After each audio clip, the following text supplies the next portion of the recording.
Result of a social media wildfire.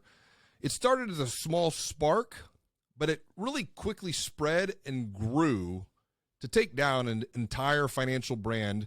And in my LinkedIn post, I wondered if the SVB event, say it occurred back maybe in 2006, 2007, before the rapid rise of social media, would the outcome have been the same?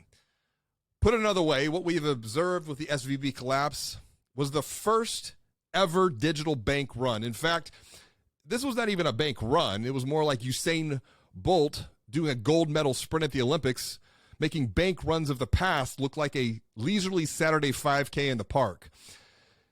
And I would say this is where the hidden danger lies for so many financial brands, even in 2023,